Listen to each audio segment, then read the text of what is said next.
ಅರೆ ಕಡಿಮೆ ಹಾಕು ಆದ್ರೆ ಅಸಲಿ ಹಾಕು. MDH ಕಾಶ್ಮೀರಿ ಕೆಂಪು ಮೆಣಸಿನ ಪೌಡರ್. ಇನ್ನು ಲಂಚಾವತಾರ ಕೇಸ್ನಲ್ಲಿ ತಿಮ್ಮಾಪುರ್ಗೆ ಸಂಕಷ್ಟ ಎದುರಾಗಿದೆ. ಅಬಕಾರಿ ಸಚಿವರ ವಿರುದ್ಧ ಲೋಕಾಯುಕ್ತಕ್ಕೆ ದೂರು ದಾಖಲಾಗಿದೆ. ನಾವು ಆರಂಭದ ಸುದ್ದಿ ನೋಡ್ತಾ ಇದ್ದೀವಿ. ಲೋಕಾಯುಕ್ತಕ್ಕೆ ದೂರು ನೀಡಲಾಗಿದೆ. ಲಕ್ಷ್ಮೀನಾರಾಯಣ ದೂರು ಕೊಟ್ಟಿದ್ದಾರೆ. ಬಾರ್ ಪರವಾನಗಿ ನೀಡಲಿಕ್ಕೆ ಲಂಚ ಕೇಳಿದಂಥ ಆರೋಪ. ಯಾವಾಗ DC Jagadish Nayak red hand ಸಿಕ್ಕಿಬಿದ್ರಲ್ಲ, ಅಲ್ಲಿಂದ DC ಜಗದೀಶ್ ನಾಯಕ್ ಆಡಿಯೋ ಆಧರಿಸಿ ದೂರನ್ನು ಕೊಡಲಾಗಿದೆ.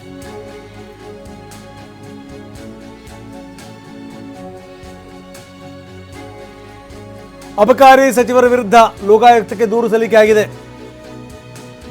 DC ಏನು ಮಾತಾಡಿದ್ರು ಅದನ್ನು ಉಲ್ಲೇಖಿಸಿ ಕೊಟ್ಟಿರುವಂಥ ದೂರು. ಅಂದರೆ ಇದರಲ್ಲಿ ಮಂತ್ರಿಗಳ ಪಾತ್ರ ಇದೆ ಅನ್ನುವಂಥ ಆರೋಪ.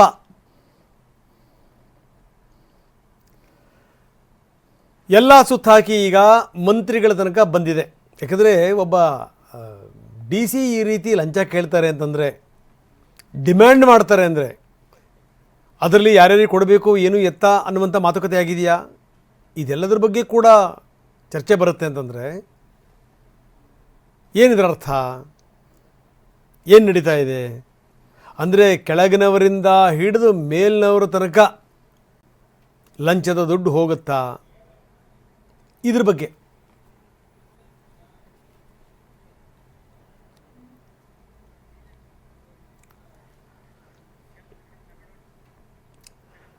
ಇನ್ನು BJPಗೆ ಇದು ಅಸ್ತ್ರ ಆಗಿದೆ. ಅಬಕಾರಿ ಸಚಿವ ತಿಮ್ಮಾಪುರ್ ರಾಜೀನಾಮೆ ಕೊಡಬೇಕು ಅಂತ BJP ಪಟ್ಟು ಹಿಡಿದಿದೆ. ನೀವು ರಾಜೀನಾಮೆ ಪಡಿಬೇಕು, ಇಲ್ಲ ಅಂತಂದರೆ ನಾವು ಹೋರಾಟ ಮಾಡ್ತೀವಿ ಅಂತ ಕೂಡ BJP ಹೇಳಿದೆ.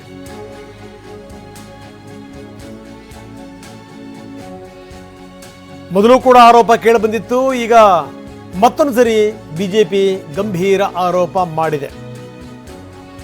ವಿಪಕ್ಷ ನಾಯಕ ಅಶೋಕ್ ಒತ್ತಾಯ ಮಾಡಿದ್ದಾರೆ.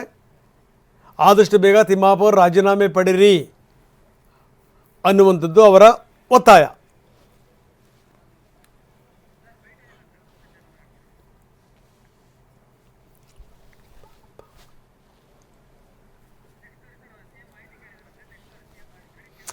ಇನ್ನು ಇದೆಲ್ಲದರ ಜೊತೆಗೆ ಇದಕ್ಕೆ ಸಂಬಂಧಪಟ್ಟಂಗೆ ಅಬಕಾರಿ ಇಲಾಖೆ ವಿಚಾರಕ್ಕೆ ಸಂಬಂಧಪಟ್ಟಂಗೆ ಮಾಹಿತಿ ಕೇಳಿದ್ದಾರೆ CM.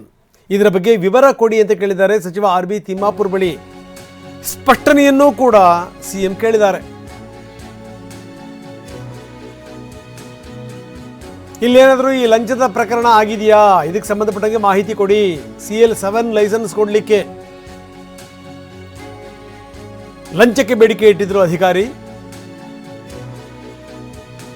ಇದರ ಆಡಿಯೋ, ಅದರ ಆರೋಪ, ಇದೆಲ್ಲದರ ಬಗ್ಗೆ ವಿವರಗಳನ್ನು ಕೊಡಿ.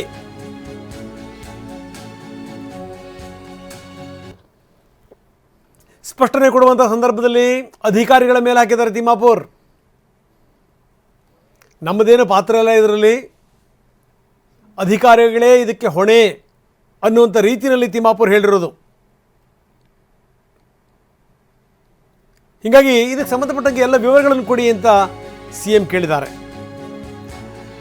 ಮಗನ ಹೆಸರನ್ನು ದುರ್ಬಳಕೆ ಮಾಡಿಕೊಳ್ಳಲಾಗ್ತಾ ಇದೆ, ಇದು ತಿಮ್ಮಾಪುರ್ ಅವರ ಆರೋಪ. ಪದೇ ಪದೇ ನನ್ನ ಮಗನ ಹೆಸರನ್ನು ಬಳಸ್ತಾರೆ, ಅವರು ದುಡ್ಡು ಹೊಡಿಲಿಕ್ಕೆ ನನ್ನ ಮಗನ ಹೆಸರನ್ನ ಬಳಸ್ತಾರೆ.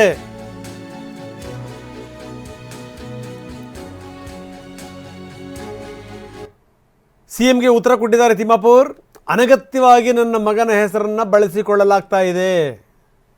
ತಾವು ಲಂಚ ತಿನ್ನಲಿಕ್ಕೆ ಮಗನ ಹೆಸರನ್ನ ಬಳಸ್ತಾರೆ. ಸುಮ್ಮನೆ ಹೆಸರನ್ನ ಬಳಸ್ತಾರ ಅಧಿಕಾರಿಗಳು? ಹೀಗೆ ಸಿಕ್ಕವ್ರನ್ನ ಹೆಸರು ಬಳಸ್ತಾರೆ ಅಂತಂದ್ರೆ ಅದರ ಅರ್ಥ ಏನು? ಮಂತ್ರಿಗಳು ಬಿಗಿಯಾಗಿಲ್ಲ ಅನ್ನೋದೇ ಅರ್ಥ ತಾನೇ.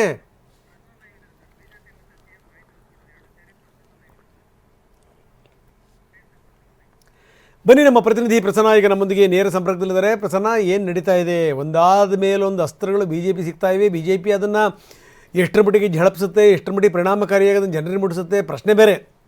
ಆದರೆ ಒಂದಾದ ಮೇಲೆ ಒಂದು ಕೇಸ್ ಸಿಗ್ತಿರುವಂಥದ್ದು ಖಚಿತ. ಈಗ ನೋಡಿ, ತಿಮ್ಮಾಪುರ್ ಮೇಲೆ ನೇರವಾಗಿ BJP ಆರೋಪ ಮಾಡಿದೆ. ಇನ್ನು ತಿಮ್ಮಾಪುರ್ ಸ್ಪಷ್ಟನೆ ಕೂಡ ಕೊಟ್ಟಿದ್ದಾರೆ CMಗೆ. ನನ್ನ ಮಗನ ಹೆಸರನ್ನು ಅನಗತ್ಯವಾಗಿ ಬಳಸಿಕೊಳ್ಳಲಾಗ್ತಾ ಇದೆ ಅನ್ನುವಂಥದ್ದು ಅವರ ಆರೋಪ. ಏನು ನಡೀತಾ ಇದೆ ಪ್ರಸನ್ನ? ರಂಗನಾಥ್, ಅಬಕಾರಿ ಇಲಾಖೆಯ ಮೇಲೆ ಇದೀಗ ಆರೋಪ ಕೇಳಿಬರ್ತಾ ಇರುವಂತದ್ದು ಇದೇ ಮೊದಲಲ್ಲ. ಕಳೆದ 1 ವರ್ಷದ ಹಿಂದೆಯೂ ಕೂಡ ಸಚಿವ RB ತಿಮ್ಮಾಪುರ ಅವರ ವಿರುದ್ಧ ರಾಜಭವನದ ತನಕವೂ ಕೂಡ ದೂರುಗಳು ಕೇಳಿಬಂದಿತ್ತು, ದೂರುಗಳು ಹೋಗಿ ತಲುಪಿತ್ತು. ನೇರವಾಗಿ RB ತಿಮ್ಮಾಪುರ ಅವರು ಕೆಲವೊಂದಿಷ್ಟು ಅಧಿಕಾರಿಗಳನ್ನ ಇಟ್ಕೊಂಡು ಹಣವನ್ನ ವಸೂಲಿ ಮಾಡ್ತಿದ್ದಾರೆ ವರ್ಗಾವಣೆ ವಿಚಾರಕ್ಕೆ ಅನ್ನುವಂತಹ ಆರೋಪಗಳನ್ನ ಅಬಕಾರಿ ಸಚಿವರಾಗಿರುವಂತಹ RB ತಿಮ್ಮಾಪುರ ಅವರ ವಿರುದ್ಧ ಮಾಡಲಾಗಿತ್ತು. ಇದೀಗ ಬಿಜೆಪಿ ಕೂಡ ಸುಮಾರು 2,500 ಕೋಟಿಯಷ್ಟು ಬೃಹತ್ ಮೊತ್ತದ ಅಬಕಾರಿ ಹಗರಣದ ಆರೋಪವನ್ನ ಮಾಡ್ತಾ ಇದೆ. ಅದರಲ್ಲಿ ಪ್ರಮುಖವಾಗಿ ಅಬಕಾರಿ ಲೈಸೆನ್ಸ್ ಅನ್ನ ಹಂಚಿಕೆ ಮಾಡುವಂತಹ ವೇಳೆಯಲ್ಲಿ ಅಧಿಕಾರಿಗಳು ಮತ್ತು ಸಚಿವ ತಿಮ್ಮಾಪುರ ಅವರ ಪುತ್ರ 1.5 ಇಂದ 2 ಕೋಟಿ ಹಣವನ್ನ ಲಂಚದ ರೂಪದಲ್ಲಿ ಸ್ವೀಕಾರವನ್ನ ಮಾಡ್ತಿದ್ದಾರೆ, ಡಿಮಾಂಡ್ ಅನ್ನ ಇಡ್ತಿದ್ದಾರೆ ಅನ್ನುವಂಥದ್ದು ಇದೀಗ ಕೇಳಿ ಬಂದಿರುವಂತಹ ಆಪಾದನೆ. ಮತ್ತು ಇದಕ್ಕೆ ಸಂಬಂಧಪಟ್ಟ ಹಾಗೆ ಒಂದಷ್ಟು ಆಡಿಯೋ ಕೂಡ ರಿಲೀಸ್ ಆಗ್ತಾ ಇದೆ. JDS ನ ಶಾಸಕರು ಕೂಡ ಇದಕ್ಕೆ ಸಂಬಂಧಪಟ್ಟ ಹಾಗೆ ಇದೀಗ ರಾಜ್ಯಪಾಲರಿಗೆ ದೂರನ್ನು ಕೂಡ ಕೊಟ್ಟಿದ್ದಾರೆ. ಇದೀಗ ಸಹಜವಾಗಿಯೇ RB ತಿಮ್ಮಾಪುರ ಅವರ ವಿರುದ್ಧ ಕೇಳಿ ಬರ್ತಾ ಇರುವಂತಹ ಈ ಆಪಾದನೆಯ ಸಂದರ್ಭದಲ್ಲಿ ಸರ್ಕಾರದ ಮೇಲೆಯೂ ಕೂಡ ಒಂದಷ್ಟು ಪ್ರಶ್ನೆಗಳು ಎದ್ದೇಳ್ತವೆ. ಈ ಒಂದು ಬೇರೆ ಬೇರೆ ರಾಜ್ಯಗಳ ಚುನಾವಣೆಯ ಸಂದರ್ಭದಲ್ಲಿ ಈ ರೀತಿ ಆರೋಪಗಳು ಬರ್ತಾ ಇರುವಂತಹ ಕಾರಣ ಯಾಕೆ ಅನ್ನುವಂತಹ ಅನುಮಾನಗಳು ಕೂಡ ಮೂಡ್ತಾ ಇದ್ದಾವೆ. ಜೊತೆಗೆ ಮುಖ್ಯಮಂತ್ರಿ ಸಿದ್ದರಾಮಯ್ಯನವರು ಕೂಡ ಈ ಆಪಾದನೆ ರಾಜಭವನವನ್ನ ತಲುಪಿರುವಂತಹ ಹಿನ್ನೆಲೆಯಲ್ಲಿ ಸಚಿವ ತಿಮ್ಮಾಪುರ ಅವರಿಂದ ಒಂದಷ್ಟು ವಿವರಣೆಯನ್ನು ಕೂಡ ಕೇಳಿದ್ದಾರೆ. ಯಾವ ಕಾರಣಕ್ಕೋಸ್ಕರ ಇವರ ಹೆಸರು ಕೇಳಿ ಬರ್ತಾ ಇದೆ ಅನ್ನೋ ಬಗ್ಗೆಯೂ ಕೂಡ ಪ್ರಶ್ನೆಯನ್ನ ಮಾಡಿರುವಂತಹ ಮುಖ್ಯಮಂತ್ರಿ ಸಿದ್ದರಾಮಯ್ಯನವರು ಈ ವಿಚಾರಕ್ಕೆ ಸಂಬಂಧಪಟ್ಟ ಹಾಗೆ ಒಂದಷ್ಟು ಸಂಪೂರ್ಣವಾದಂತಹ ಮಾಹಿತಿಯನ್ನ ಪಡೆದುಕೊಂಡಿದ್ದಾರೆ. ಇದಕ್ಕೆ RB ತಿಮ್ಮಾಪುರ ಅವರು ಸ್ಪಷ್ಟನೆಯನ್ನು ಕೊಟ್ಟಿದ್ರು ಕೂಡ ಈಗ ವಿರೋಧ ಪಕ್ಷಗಳು ಮಾಡ್ತಾ ಇರುವಂತಹ ಆಪಾದನೆಗೆ ಅವರು ಉತ್ತರವನ್ನ ಕೊಡಬೇಕಾಗುತ್ತೆ. ಯಾಕೆಂದ್ರೆ ಇದು ಒಂದಲ್ಲ ಎರಡಲ್ಲ ಹಲವಾರು ಬಾರಿ RB ತಿಮ್ಮಾಪುರ ಅವರ ಮೇಲೆ ಪದೇ ಪದೇ ಆಪಾದನೆಗಳು ಕೇಳಿ ಬರ್ತಾ ಇರುವಂತಹ ಈ ಹಿನ್ನೆಲೆಯಲ್ಲಿ AICC ನಾಯಕರು ಕೂಡ ಕಳೆದ ಕೆಲವು ದಿನಗಳ ಹಿಂದೆ ಇವರ ಮೇಲೆ ಸಾಕಷ್ಟು ಗರಂ ಆಗಿದ್ರು. ಸರ್ಕಾರದ ಇಮೇಜ್ ಅನ್ನ ಡ್ಯಾಮೇಜ್ ಮಾಡುವಂತಹ ಸಚಿವರ ಪಟ್ಟಿಯನ್ನು ಮಾಡಿದಂತಹ ಸಂದರ್ಭದಲ್ಲಿ ಅಬಕಾರಿ ಇಲಾಖೆ ಹೆಸರು ಕೂಡ ಕೇಳಿ ಬರ್ತಾ ಇದೆ ಅನ್ನುವಂಥದ್ದು AICC ನಾಯಕರು ಗರಂ ಆಗೋದಕ್ಕೆ ಕಾರಣವಾದಂತಹ ಅಂಶ ಆಗಿತ್ತು.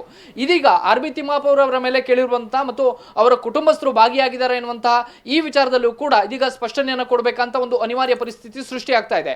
ಹೇಳಿ ಕೇಳಿ ಸರ್ಕಾರದ ವಿರುದ್ಧ ಮುಗಿಬೀಳೋದಕ್ಕೆ ವಿರೋಧ ಪಕ್ಷ ಸಹಜವಾಗಿ ಅಸ್ತ್ರವನ್ನು ಹುಡುಕ್ತಾ ಇದೆ. ಅಬಕಾರಿ ಇಲಾಖೆಯ ಮೇಲೆ ಕೇಳಿ ಬರ್ತಾ ಇರುವಂತಹ ಈ ಆಪಾದನೆ ಮತ್ತು ಲೋಕಾಯುಕ್ತ ರೇಡಲ್ಲೂ ಕೂಡ ಅಧಿಕಾರಿಗಳು ಸಿಕ್ಕಾಕಿಕೊಂಡಿರುವಂತದ್ದು ಎಲ್ಲೋ ಒಂದು ಕಡೆ ಭ್ರಷ್ಟಾಚಾರ ದೊಡ್ಡ ಮಟ್ಟಿಗೆ ನಡೀತಾ ಇದೆಯಾ ಅನ್ನುವಂತಹ ಅನುಮಾನಗಳನ್ನ ಮತ್ತಷ್ಟು ಪುಷ್ಟೀಕರಿಸ್ತಾ ಇದೆ. ರಂಗನಾಥ, ಓಕೆ, ಧನ್ಯವಾದ ತಮ್ಮೆಲ್ಲ ಮಾಹಿತಿಗೆ. MDH ನ ಕಿಚನ್ ಅಲ್ಲಿ ನಾವು ಎಲ್ಲವನ್ನು ಮಾಡಬಹುದು. ಬೆಂಗನ್ ಬರ್ತಾ, ಆಲೂ ಗೋಬಿ, ಭಿಂಡಿ ಮಸಾಲಾ, ಇನ್ನೂ ಬಹಳಷ್ಟು.